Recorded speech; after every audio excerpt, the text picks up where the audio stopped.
Well, many people are still stuck, of course, in Ukraine. And one Ukrainian woman who now lives in Texas has lost contact with her father and grandmother, who are still in the war-torn country. Valerie Chaikovska is here with us today. Valerie, thank you so much for speaking with us.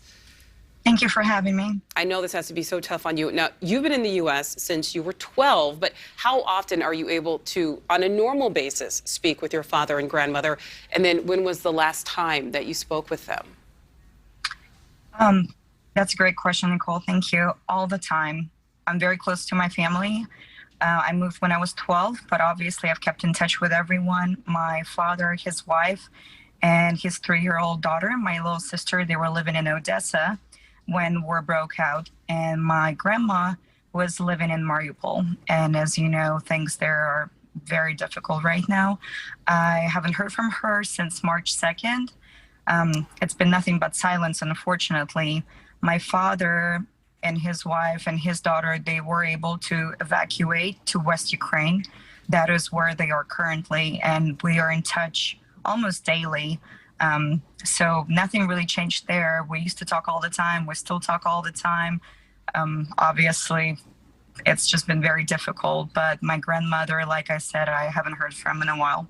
Oh, Valerie, I'm so sorry to hear that. Well, I'm so glad that your father and his family, including your little sister, they were able to get out. But, I mean, what has that been like for you to not speak with your grandmother for more than a month at this point?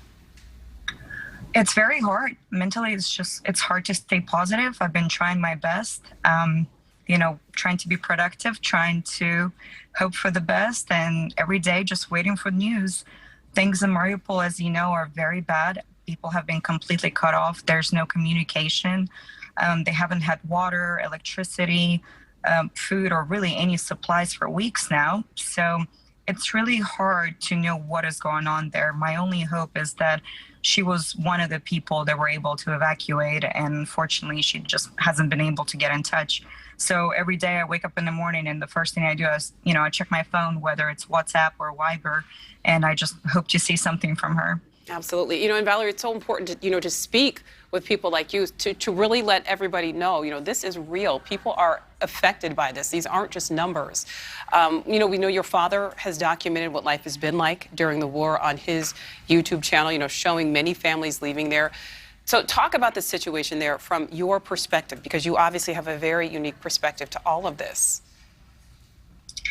My father, if we take him and his family as an example, they had to leave everything behind. They lived in Odessa. They had pretty good life. They were happy. In fact, I was just there in Odessa this last August. So it's crazy to think that it hasn't even been a year, that I was there just a few months ago, and how different life was and how happy they were, working, living, trying to raise their daughter.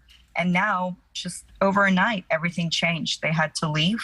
They had to flee. They left their apartment, their things, and, material things that they can be replaced. That's not important, but it's the fact that they're heading into the unknown. Right. They don't know what tomorrow will bring. They have no income at the moment.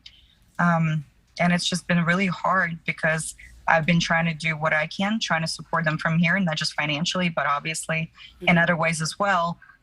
But it's hard, it's hard to stay positive. I'm sure it is. But Valerie, I know that support means so much to them. It truly does make a difference.